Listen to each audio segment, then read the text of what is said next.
Bonjour, bienvenue sur ma chaîne YouTube L'univers de Megumi en Reiki. Pour ceux qui découvrent pour la première fois ma chaîne, bien enchantée, je m'appelle Megumi, je suis japonaise, je vis en France depuis plus de 20 ans, même si je parle avec mon accent japonais. Merci de me suivre avec la patience et la bienveillance. Et je reçois pas mal de messages sympathiques et chaleureux et je me sens vraiment bien soutenue. Merci beaucoup. Et je suis contente, il y a pas mal de spectateurs qui reviennent, qui visionnent régulièrement mes vidéos. J'espère vraiment que ma chaîne apporte quelque chose pour le bien de tous. Donc moi, en tant que maître enseignante du Reiki, je donne des séances de Reiki, je initie les gens pour qu'ils puissent maîtriser, qu'ils puissent utiliser à leur guise Reiki. En langue japonaise, c'est ma langue maternelle, et en français. Alors donc aujourd'hui, je vais parler d'un sujet, je ne sais pas si vous avez remarqué, dans les plusieurs vidéos, je parlais souvent, je vous recommande de poser des questions à vos maîtres ou vos praticiens du Reiki si jamais vous recevez déjà des séances de Reiki. Et c'est par rapport à ce sujet-là, je vais essayer de parler ce que moi je pense, parce que je trouve que c'est très important par rapport à la guérison holistique, sur l'origine et sur la liaison familiale et sur la liaison avec, entre les parents et les enfants et avec les ancêtres, etc. Je suis désolée, il y a un chant des notre copain Poilu qui est le chien de notre voisine. Il est très sympathique, mais parfois il chante. Donc voilà, il va nous accompagner en tout cas dans cette vidéo. Alors donc ça reste toujours mon point de vue, hein. C'est le partage que j'ai vécu et que je vis encore. C'est que ça m'arrive souvent qu'il y a des gens qui me posent des questions sur Reiki.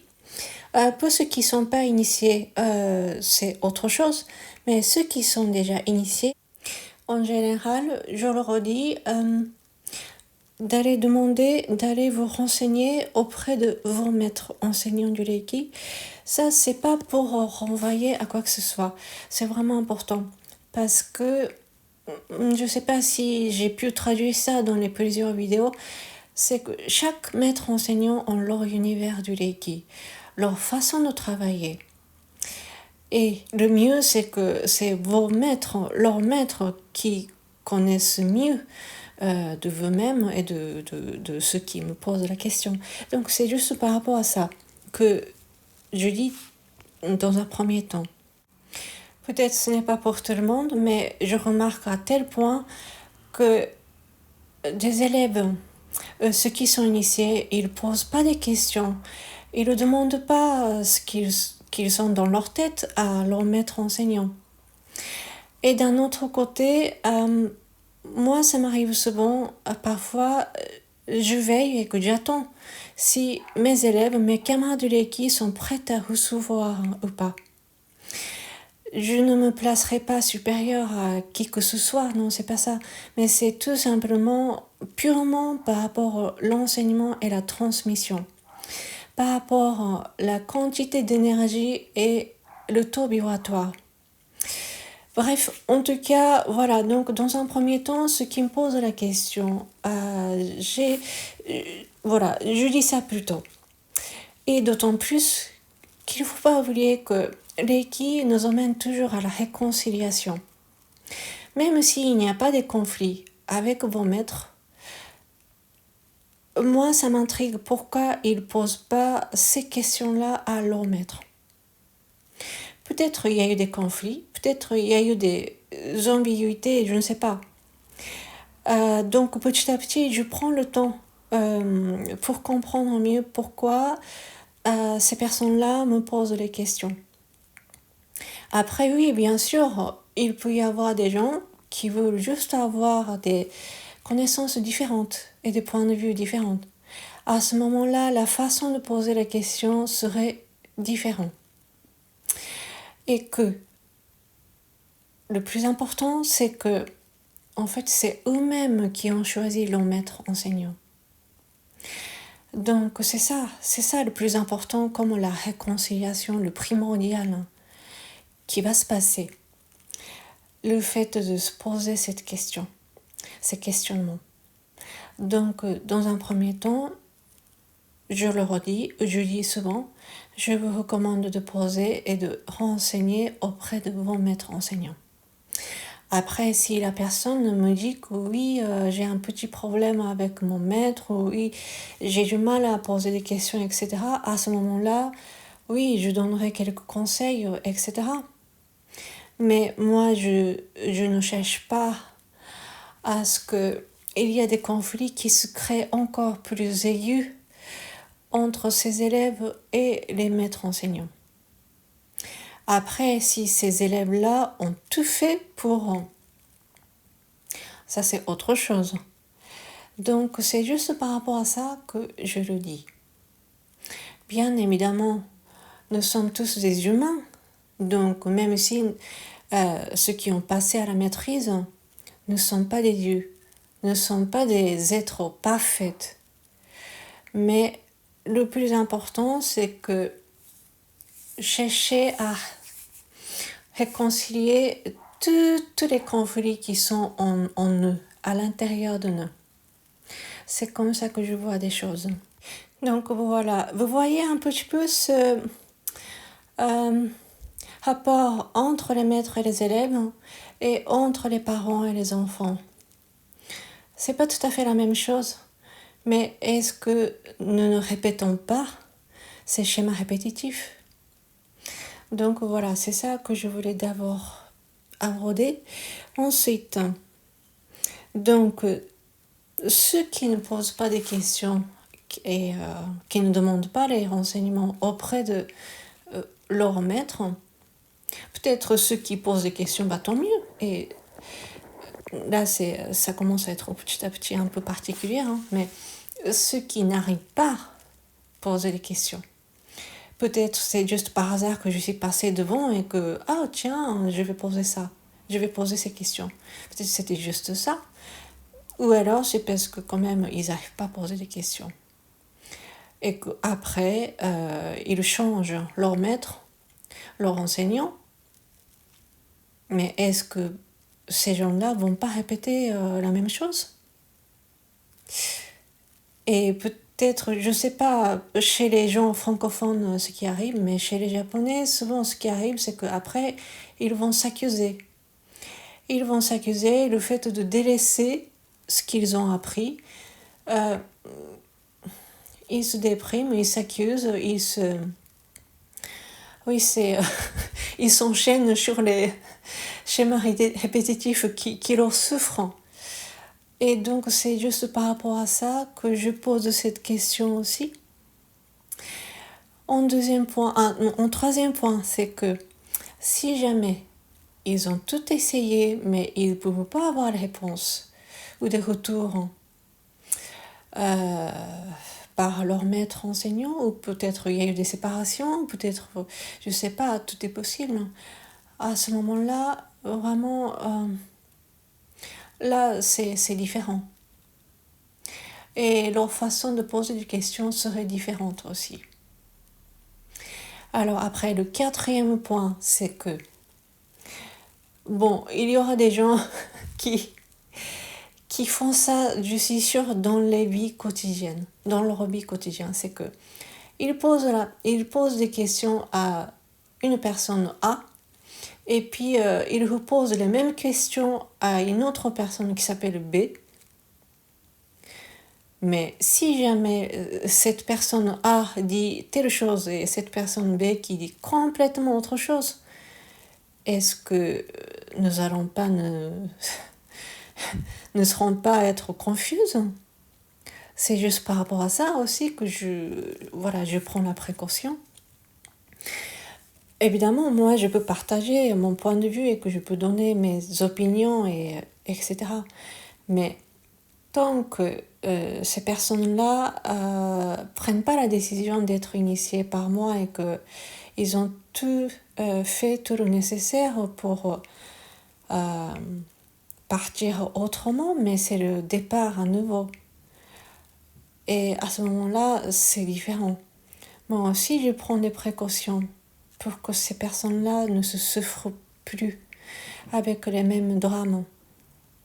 Après, je ne suis pas la responsable de tout le monde, hein, et que je suis incapable des choses aussi. Mais voilà, c'est ce genre de choses-là. Donc c'est par rapport à ces 4 points, entre autres, que j'abordais souvent ce sujet-là. C'était très rigolo. Moi, lorsque j'exerçais mon métier de maquilleuse, parfois je travaillais avec les designers, les gens qui sont vraiment connus et VIP, etc. Ces gens-là, ils travaillent avec toujours de leur équipe. Et quand ils sont vraiment embêtés de faire des choix, par exemple, quelle serait le tenue pour le cocktail, pour les galas, etc. Ils hésitent et ils n'arrivent pas à décider, donc ils posent des questions à leurs proches. Mais toujours, les opinions se séparent et que ça les fatigue encore plus, ça leur fatigue encore plus. Et je pense que ça, c'est une histoire qui se fasse entre eux très familialement et que moi, je ne vais pas forcément intervenir, hein, c'est pas mon problème. Mais voilà, c'est ce genre de petites choses. Hein. Mais ça peut être parfois très très fatigant et stressant. Voilà, c'est pour ça que je recommande toujours d'aller poser des questions et demander des renseignements auprès de vos maîtres si vous êtes initié déjà. Et si jamais vous avez trouvé le bonheur, oui, ça sera toujours cette personne qui me donne des séances de Reiki, bah oui, c'est à cette personne-là que vous pouvez poser la question sur Reiki. Voilà, donc ça, c'est ça que j'essaie de partager dans cette vidéo. En tout cas, au Japon, ça m'est arrivé souvent que les gens me posent des questions, et ceux qui sont initiés, et que, oui, ils disent il n'y a aucun problème, et qu'ils pensent qu'ils s'entendent bien. Mais toutes les questions qu'ils me posent des questions, et c'est vraiment souvent des questionnements basiques, hein. Vraiment des questions sur souvent la technique de niveau 1, etc. C'est là que je me pose des questions. Est-ce que vraiment ils s'entendent bien? Pourquoi ils ne posent pas toutes ces questions à leur maître? Et bien sûr, ça me fait plaisir et que ça me touche si jamais, parce qu'ils ont choisi que ça soit moi qui leur réponde. Oui, je suis vraiment honorée. Mais avant tout, vraiment, en travaillant avec l'équipe, vous allez remarquer que de toute façon, la réconciliation se fasse dans tous les niveaux et dans tout le domaine de vie. Nous allons de toute façon à rencontrer, s'il y a des conflits, avec, oui, tous les êtres qui nous ont donné la vie, donc bien sûr les parents, la famille, les ancêtres. Et parfois, ça nous arrive que nous ne connaissons même pas notre famille ou nos parents. Oui. Mais peut-être ça, il faut que j'aborde ce sujet plusieurs fois. Par rapport à la vie, par rapport à l'âme, par rapport à l'univers après la mort, etc. Et en tout cas, dans cette vidéo, le fait que ces initiés vont poser des questions à leur maître, ça va se renouer et ça va se relier. Peut-être que ça ne se passera pas comme ça, mais la plupart des maîtres enseignants, ils ont décidé de l'être quand même. Donc voilà. Et je vous rappelle que les parents deviennent les parents que lorsqu'ils ont eu des enfants, ce sont des enfants qui les rendent parents. Les maîtres enseignants deviennent les maîtres enseignants lorsqu'ils ont eu leurs élèves. Ce sont des élèves qui les rendent en maîtres enseignants. Ça, c'est ce que j'ai appris par les chamans mongols et puis plusieurs d'autres aïeux. Tous les professeurs que j'ai rencontrés dans ma vie. Je vais faire une autre vidéo. J'ai la spécialité et j'ai la force de rendre toutes les rencontres comme mon apprentissage où je rends toute personne mon maître enseignant. Ah, ça, c'est vraiment rigolo, cette façon de vivre. Ça va soulager pas mal de choses. Bref, vraiment, ce que je veux partager ici, c'est l'univers, c'est mon univers.